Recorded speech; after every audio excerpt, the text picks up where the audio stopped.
काम कोई भी हो, कोई भी काम हो, अगर हम कहते तरीके से अगर नहीं करते हैं तो जो हमें उसका रिजल्ट मिलना होता है वो रिजल्ट नहीं मिल पाता है।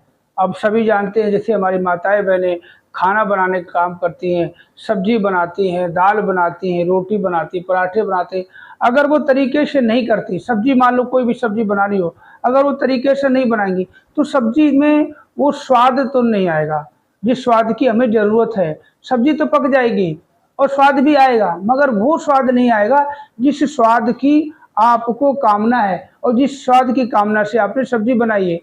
तो ऐसे ही कहते सिमरन, सिमरन कोई भी हो, जो हमारे सदगुरु ने हमें बताया है हम वैसे करते हैं। आपके सदगुरु ने आपको कैसे सिमरन बताया है आप वैसे करो।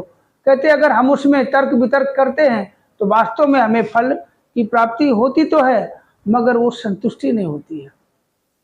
कि सदगुरु ने अगर हमें कहा है कि ये ब्रह्म है, ये ब्रह्म जो होता है, ब्रह्म तो चारों तरफ है, हर जगह है, पत्ते पत्ते में, डाली डाली में, हर किसी के अंदर है, हर किसी के बाहर है, और जिधर देखोगे ब्रह्म ही ब्रह्म है।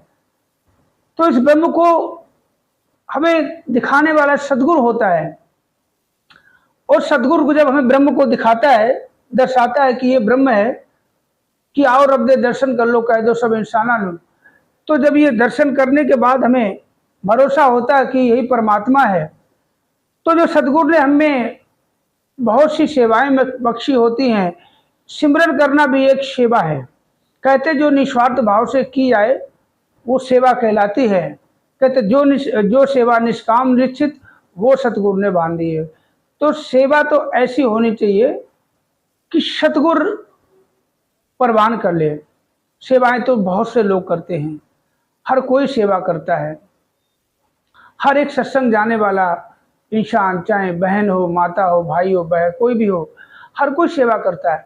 मगर सेवा जब अपने तरीके से हम करने लग जाते हैं तो उसका फल हमें नहीं मिलता है। जब सिमरन हम अपने तरीके से करने लग जाते हैं तो सिमरन का जो फल हमें मिलना होता है वो नहीं मिलता है। कि कहते सिमरन कुछ भी करो फल तो मिलेगा। अब ये नहीं, जो सिमरन हमने किया है, हमने अपने तरीके से किया है, परवान तो वो भी हो गया, मगर जो सदगुरु के कहने पे हम सिमरन करेंगे कि सदगुरु हमें जैसा बोलता है अगर हम सिमरन वैसा करेंगे तो वास्तव में हमें उस फल की तो प्राप्ति होगी। और हमारी जो कहते हैं कि दशा जो है ना, दशा ही बदल जाएगी, हमारे बोल चाल ही बदल जाएंगे, हमारे कर्म ही बदलते चले जाएंगे। कि जब हम सदगुरु के वचनों पर चलने लग जाते हैं, जब हम गुरुमत में आ जाते हैं तो वास्तव में हमारा जीवन अपने आप बदलता चला जाता है। कब क्या होता है, कब क्या मिल जाए, जिसकी हमने कामना भी नहीं की होती है, तो हमें इतनी खुशी पे खुशी देने वाला इस सदगुरु ही है। तो सदगुरु के कहे हुए हिसाब से अगर हम सिमरन को करते हैं तो वास्तव में हमें सब कुछ दुनिया में मिलता है।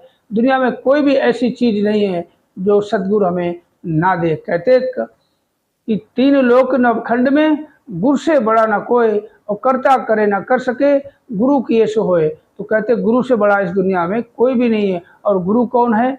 गुरु परमपिता परमात्मा ब्रह्म का साकार रूप है, जो साकार रूप में आके हमें अपनी पहचान कराता है कि ये मैं हूँ। कि देख लो कि अंदर भी मैं, बाहर भी मैं, जिधर देखो उधर ही मैं। कि बिन पग चले सुने बिनु काना, कर बिनु करे करे बिदिनाना। कहते हैं बिना पैरों के ये चल के हमारी मदद करता है और बिना कानों के हमारी फरियाद सुनता है और साकार में बैठ के हमें समझाता है। तो वीडियो कैसा लगा कमेंट करके ज़रूर बताएं।